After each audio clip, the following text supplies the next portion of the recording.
vamos a hablar sobre las 3 presidencias radicales que sucedieron desde los años 1916 a 1930. Dentro de ellas encontramos la primera presidencia de Hipólito Yrigoyen desde el año 1916 hasta el año 1922. La segunda presidencia es la de Marcelo Torcuato de Alvear desde el año 1922 al 1928 y la última presidencia vuelve a ser reelegido Hipólito Yrigoyen en el año 1928 y finaliza en el año 1930 porque es interrumpida debido a un golpe de Estado, ¿sí? El primer golpe de Estado que debemos vivir en nuestro país, de la mano de las Fuerzas Armadas. Por lo tanto, Yrigoyen es detenido y, por supuesto, tiene que renunciar de su cargo como presidente. Bien, nos adentramos en la primera presidencia de Hipólito Yrigoyen. La primera presidencia de Hipólito Yrigoyen se da en un contexto de votaciones, como ustedes ya lo habíamos visto, votaciones libres, universales y secretas, ¿sí? Deja de haber fraude electoral, que es lo que sucedía durante el orden conservador hasta el año 1912, y comienza el régimen electoral democrático. Como bien sabemos, solo para algunas personas. ¿Qué personas eran las que podían votar, acceder al voto? Eran los hombres mayores de 18 años y pertenecientes a las clases sociales más altas o medias de la sociedad, ¿sí? Pero ya los votos no eran cantados, ¿sí? Y no existía un único partido político. Además, se podía acceder al voto obligatorio, de manera obligatoria, ¿sí? En el contexto que asciende Hipólito Yrigoyen a la presidencia, es en un contexto mundial de guerra, ¿sí? En el año 1914 estalla la Primera Guerra Mundial en países europeos y también se suman los Estados Unidos y Japón, que Estados Unidos es un país norteamericano y Japón un país asiático. Dentro de este contexto mundial se produce una gran crisis, ¿sí? Esta gran crisis que se provoca, por supuesto que en primer momento en Europa, pero luego se desencadena en todo el mundo, ¿sí? Esta crisis llega a nuestro país debido a que Europa deja de demandar, es decir, deja de necesitar los productos que le ofrecía la Argentina dentro de lo que era el modelo agroexportador. ¿Se acuerdan que Argentina, como bien lo habíamos mencionado antes, era productora de materias primas para los países europeos? Bueno, esto durante la Primera Guerra Mundial, deja de suceder porque por supuesto que los países los países de Europa están dedicados a todo lo que tiene que ver con la Primera Guerra Mundial y no están pudiendo, porque todo el dinero lo gastan en armamentos, no están pudiendo comerciar con otros países. Por lo tanto, en Argentina no hay demanda de productos agropecuarios y lo que provoca esto es que disminuya la cantidad de trabajo y que por supuesto disminuya la cantidad de capital, es decir, el dinero que ingresaba a nuestro país. Por lo tanto, las condiciones laborales y los salarios van siendo cada vez peores. Los trabajadores están en situaciones muy, muy complicadas. La postura de Argentina frente a esta guerra que comienza a gestarse en Europa, pero en la cual se van sumando distintos países, es de neutralidad. Los países que formaban parte de la Primera Guerra, que estaban enfrentados en la Primera Guerra, solicitan al resto de los países que tomen una posición, es decir, que apoyen a un bando, que podía ser la Triple Entente o podía ser la Triple Alianza. ¿Sí? Lo que decía Argentina es mantenerse neutral. ¿Qué significa neutral? Que no va a apoyar ni a la Triple Entente ni a la Triple Alianza. ¿Sí? Mantiene una postura de neutralidad. Bien, seguimos. En cuanto a las medidas económicas y políticas, primero vamos a resaltar esto último que dice aquí, que es que el gobierno de Yrigoyen es de carácter personalista. ¿Qué significa que el gobierno sea de carácter personalista? Que Yrigoyen toma la postura de cada vez que tiene que tomar una decisión, aparecer él en todos los lugares en los que se requiera de su decisión, ¿sí? Él siempre se hacía presente, no tenía intermediarios, ¿sí? Esto significa que él tomaba partido de todos los conflictos que sucedían en el país mientras él estuvo en el gobierno, ¿sí? Se hace presente en toda la toma de decisiones. No hay intermediarios durante su gobierno. Por otro lado, Irigoyen tiene que enfrentarse a varios sectores de la sociedad. Entre esos sectores que eran sus opositores estaban los gobernadores, los diputados, los senadores, que eran del orden conservador, eran miembros del Partido Autonomista Nacional. Si bien Irigoyen gana la presidencia, en otras provincias todavía habían sido elegidos gobernadores y dentro de lo que era la Cámara de Senadores y Diputados, había personas que pertenecían al partido político del Autonomista Nacional, que por supuesto que estaba enfrentado al Partido Radical. Por eso es muy difícil gobernar para Irigoyen, porque se tiene que enfrentar a los gobernadores, a los diputados y a los senadores conservadores, y también se tiene que enfrentar a la prensa y las Fuerzas Armadas, y también, por otro lado, tiene que enfrentarse a la élite más poderosa del país, ¿sí? Los comerciantes, aquellos que poseían grandes fortunas, ¿sí? Los dueños de las tierras. A todos ellos debe enfrentarse Hipólito Yrigoyen. En cuanto a las medidas que él adopta, en un primer momento, él busca tener una buena vinculación con los sectores trabajadores, tanto los trabajadores urbanos como rurales, ¿sí? ¿Qué postura toma Irigoyen? La de legislar favorablemente, es decir, la de tratar de buscar soluciones a las situaciones que venían viviendo los trabajadores durante esa época, que eran muy duras debido a la gran crisis mundial que había ante la Primera Guerra, ¿sí? Y por otro lado, a los trabajadores rurales lo que hacía era otorgarle créditos. ¿Qué significa otorgar créditos? Es decir, el gobierno, el Estado, les prestaba dinero a esos trabajadores para que compraran sus propias tierras y las pudieran trabajar. Otra medida que adoptó, muy importante, Irigoyen, fue el ingreso más amplio a la universidad y a la educación en general, ¿sí? ¿Qué significa esto? Que como nosotros habíamos visto durante el orden conservador, muy pocas personas, las que eran parte de la élite gobernante y de la élite más poderosa de nuestro país, podían acceder a la educación, es decir, podían ir a las universidades o podían acceder a las escuelas y los secundarios. En esta situación, Irigoyen lo que plantea es que se pueda ampliar esta cantidad de personas que accedían a la educación y que otros sectores de la sociedad, como los hijos de los trabajadores, pudieran ir a la escuela.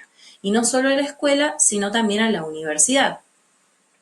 Por otra parte, lo que necesitaba nuestro país era buscar otros mercados con los que comerciar. Es decir, como Europa ya no compraba los productos de Argentina, por lo tanto no llegaba dinero a nuestro país, tenía que buscar otros países que estuviesen dispuestos a adquirir y a comprar estos productos, ¿sí? También decide crear, ¿sí?, la creación de una flota nacional para poder transportarlos, ¿sí? Flota en el sentido de buques y barcos. Recuerden que hasta esos momentos todavía no hablábamos de ningún transporte aéreo, ¿sí? Todo era a través del mar, de las aguas. Bien, continuamos. Durante el gobierno de Irigoyen se provocan varios conflictos, ¿sí? En un primer momento, él trataba de mantener una postura de negociación con los trabajadores y trataba de darles derechos y beneficios. Con el tiempo y a través de la presión que hacen las Fuerzas Armadas, él deja de apoyar a los trabajadores y cuando los trabajadores se levantan en huelga o en rebelión, comienza a decir a la policía, a darle el mando a la policía para que los reprima. ¿Sí? Los trabajadores, por su parte, muchos estaban contentos con que Irigoyen estuviese en el poder, pero muchos otros no. ¿Por qué? Porque cuando se había provocado la migración de la mayor cantidad de personas de Europa, de los países como, por ejemplo, España e Italia, muchos de los obreros que venían a trabajar a nuestro país tenían ideas muy distintas a las de las ideas del orden conservador. Los obreros venían con ideas anarquistas y con ideas socialistas que se desarrollaban en los países en donde ellos vivían.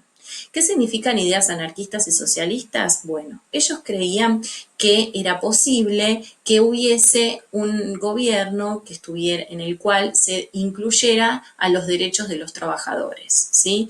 Y por otro lado, las ideas anarquistas también tenían en cuenta que no querían la existencia de partidos políticos. ¿Qué querían ellos? Que los gobiernos pudieran estar en manos de los trabajadores, ¿sí? Y que las decisiones las tomaran los trabajadores, no los políticos. Por lo tanto, se oponen muchísimo a todas las medidas de Irigoyen y se levantan en huelgas. Estas huelgas que se hacen para pedir mejoras en las condiciones laborales y mejoras en el salario, es decir, salarios más altos, son reprimidas. Ejemplos de estas huelgas tenemos a la de 1919 y a la de 1921. En 1919 sucede la Semana Trágica. Este es un levantamiento que se da en Buenos Aires durante varios días en varias fábricas, en donde hay tomas de fábricas, en donde los obreros deciden salir a la calle a reclamar por sus derechos y son fuertemente reprimidos por la policía. Provocan cientos de muertes, heridos y detenidos. Y por otra parte, en lo que es la provincia de Santa Cruz, se provoca en el año 1921 la Patagonia Rebelde, lo que se conoce como la Patagonia Rebelde, que es otro levantamiento obrero en contra de los despidos de muchos trabajadores de las fábricas de Santa Cruz, ¿sí? Especialmente de aquellos que trabajaban en zonas rurales, ¿sí? Este levantamiento también es reprimido por la policía y por las Fuerzas Armadas. Por otra parte, en 1918, en la Universidad Nacional de Córdoba, se rebelan los estudiantes y piden una reforma universitaria. ¿Qué era lo que buscaban los estudiantes? Que las personas que iban a la universidad, que no fuesen profesores, pudieran tomar decisiones. ¿Qué significaba esto? Que pudieran crear espacios en donde los estudiantes iban a tomar decisiones, además de las que tomaban los profesores y de las que tomaban los consejos académicos, que eran las autoridades máximas de la universidad. Entonces, todo este grupo de jóvenes se rebela en contra de las autoridades máximas de la Universidad de Córdoba, que es una universidad nacional, es la primera universidad nacional que tenemos en nuestro país, pidiendo este tipo de mejoras en cuanto a las condiciones de estudiantes. Esto es apoyado por Irigoyen, ¿sí? Él interviene positivamente y participa de las reformas. Pide que se haga una reforma universitaria y se le den derechos a los estudiantes, a las y los estudiantes de la Universidad Nacional de Córdoba.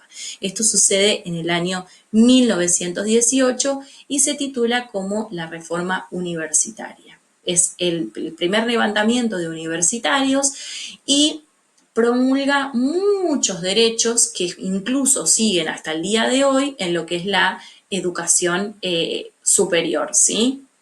Es decir, la educación en las universidades. Bien, continuamos. Hacia el año 1922 va terminando el mandato de Irigoyen, a pesar de las oposiciones que sufría y de los levantamientos obreros, finaliza su mandato y va a asumir la presidencia Marcelo Torcuato de Alvear, aquí tenemos una foto para que lo vean, él gana las elecciones y llega a la presidencia gracias al apoyo de Hipólito Yrigoyen. Hipólito Yrigoyen se había transformado en una persona muy importante dentro del Partido Radical, era la persona que ejercía más influencia, es decir, que tenía, digamos, más votos y más apoyo popular, por lo tanto, apoya a Marcelo Torcuato de Alvear y convence a todas las personas de que lo voten, ¿sí? Marcelo Torcuato de Alvear no tenía el mismo estilo popular ni la misma sensibilidad que había manifestado Irigoyen. ¿Qué significa esto? Que él no estaba del lado de los trabajadores, de las trabajadoras y de los estudiantes como sí en su momento, en un primer momento, no en toda su presidencia, estuvo Irigoyen. Por lo tanto, él adopta otra postura, que es el estilo antipersonalista. Y se hace aliado, es aliado con los conservadores. Esto en el último tiempo comienza a hacer que Irigoyen se enoje, ¿sí? Le agarre mucha bronca ante esta situación y se convierta en un opositor a Marcelo Torcuato de Alvear y le quite su apoyo, ¿sí? Ya no iba a apoyar más Irigoyen a Alvear y se iba a transformar en su opositor, en un adversario, ¿sí? ¿Qué decisiones toma Alvear? Bueno, Alvear no era favorable a los derechos de los trabajadores, él no quería y no iba a gobernar para los trabajadores, sino que iba a gobernar para la élite más alta de la sociedad y más poderosa, ¿sí? ¿Qué hizo? Amplió la red ferroviaria, es decir, las vías férreas, ¿sí? Realiza la construcción de la refinería YPF, los yacimientos petrolíferos fiscales, es decir, que se empieza a comenzar a extraer el petróleo en nuestro país para comercializarlo con otros países, ¿sí? Es lo que hoy conocemos como YPF, que sigue funcionando en nuestro país. Y también construye el puerto en la ciudad de Mar del Plata. Por otro lado, implementa la creación de la Caja de Previsión Social y el reglamento legal del trabajo de las mujeres y de los niños. Ese fue un beneficio porque se reglamenta que iba a comenzar a estar prohibido por primera vez en nuestro país el trabajo infantil, ¿sí?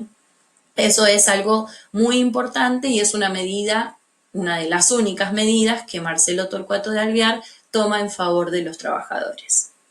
Bueno, por otra parte, ahora sí comienza a crecer las exportaciones otra vez de nuestro país de trigo, maíz y harina, debido a que en Europa había finalizado la Primera Guerra Mundial y necesitaban alimentos. Por lo tanto, Argentina vuelve a ser una gran exportadora de productos como trigo, maíz y harina, ¿sí? ¿A quién se los exporta? Vuelve a exportárselos a países europeos, ¿sí? Gran Bretaña, Italia, España, bueno, Alemania que pierde la Primera Guerra Mundial, necesitan mucho de estos alimentos y con el poco dinero que tienen en Europa, por supuesto, solicitan a la Argentina, que era productora de alimentos. Continuamos. Bien. Para finalizar, vamos a hablar del segundo gobierno de Irigoyen y la interrupción del periodo democrático, ¿sí? En 1928 vuelven a llamarse a elecciones, Irigoyen triunfa ampliamente, tiene mucho apoyo de la sociedad y trata de mantener los apoyos sociales para no enfrentarse, con los grupos económicos más poderosos, ¿sí? No alentó las luchas obreras, que fue lo que sí sucedía en la primera presidencia, pero sí impulsó una legislación favorable para los trabajadores. ¿Qué es una legislación favorable para los trabajadores? Son derechos, ¿sí? Son leyes. Leyes, ¿sí? Que van a estar dentro de la Constitución Nacional y que van a otorgarles derechos a los trabajadores. Derechos como no habían tenido antes, ¿sí? Que esto se va a profundizar y después lo vamos a ver durante el gobierno de Juan Domingo Perón, ¿sí? Pero esto sucede más adelante. Comienzan a estar los primeros derechos a partir de este periodo, ¿sí? De la segunda presidencia y la primera presidencia también de Irigoyen. ¿Qué pasaba en el contexto mundial? Se produce la caída de la Bolsa de Wall Street en 1929. La Bolsa de Wall Street sigue existiendo en nuestros días, ¿sí? Es un organismo que se encuentra en Nueva York y ahí es un espacio en donde invierten todas las empresas multinacionales del mundo. Es decir, las empresas más ricas ingresan sus acciones en la bolsa y van ganando dinero. ¿Qué pasa en 1929? Bueno, durante varios días las cotizaciones comienzan a bajar y caen todas las acciones de todos los empresarios que tienen más fortuna en el mundo, ¿sí? Por lo tanto, los pequeños inversores quedan arruinados, ¿sí? Y tienen que vender sus empresas con muchísimas pérdidas, es decir, quedan endeudados. En Argentina hay muchas empresas que quiebran durante esa época y por lo tanto dejan a muchos trabajadores y trabajadoras en la calle, ¿sí?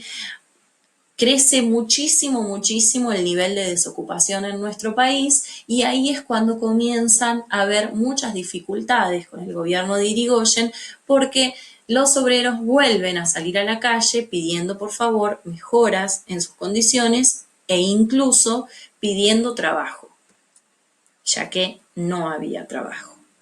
Bien, continuamos ya para el segundo año de presidencia de Irigoyen, que era el año 1930, se avecinaba el comienzo de lo que vamos a conocer después como la década infame, que es el primer, ¿sí? El primer levantamiento del orden democrático, ¿sí? Que significa el primer golpe de Estado.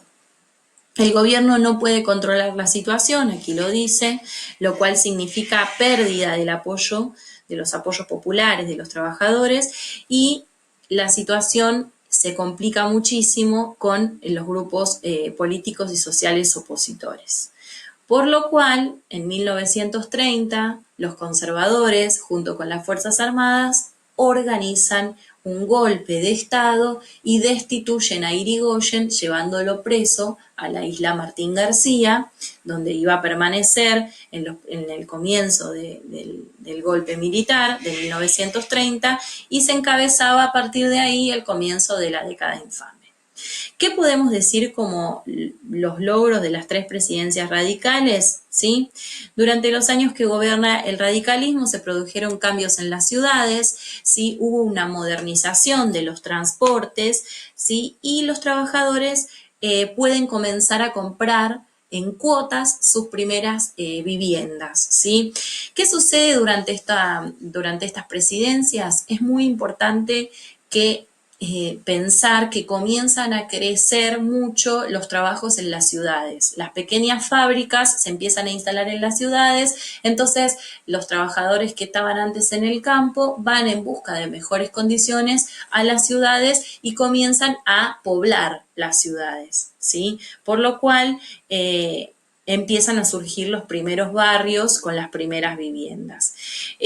Los radicales muy favorablemente ayudan a los trabajadores para que puedan conseguir sus primeras viviendas otorgándole estos préstamos, ¿sí? Ellos se les prestaba dinero y en cuotas iban devolviendo ese dinero a lo largo del tiempo, pero esto les permitía fundamentalmente tener sus primeras casas y sus primeras viviendas. Bueno, ahí se empiezan a formar los primeros barrios en donde conviven nativos, es decir, las personas que vivían y vivieron desde siempre en nuestro país, con la llegada de los inmigrantes y de los trabajadores de otros países que también vienen a nuestro país muchísimos europeos durante esta época, por supuesto que escapando de la Primera Guerra Mundial, ¿sí? Vienen en busca de mejores condiciones de vida, ya que en Europa se estaba viviendo una situación muy, muy complicada. ¿Sí? Bueno, en estos momentos comienzan a surgir asociaciones de vecinos, sociedades de fomento, bibliotecas populares y clubes deportivos, ¿sí? Se empieza a conformar la vida en las ciudades y los trabajadores empiezan a tener derechos, ¿sí? Pocos, ¿sí? No los suficientes, pero los primeros derechos de los trabajadores comienzan durante este periodo. Es muy importante poder pensar en eso, ¿sí? Si bien muchas personas, luego del crack de la bolsa de Wall Street y debido a la Primera Guerra Mundial, quedan sin sus puestos laborales, muchas otras personas también pueden conseguir, por ejemplo, sus primeros hogares, ¿sí? Bueno, hasta acá vamos a analizar este periodo, que es el de presidencias radicales. Espero que todo haya quedado entendido y ante cualquier duda, no duden, por supuesto, en consultar.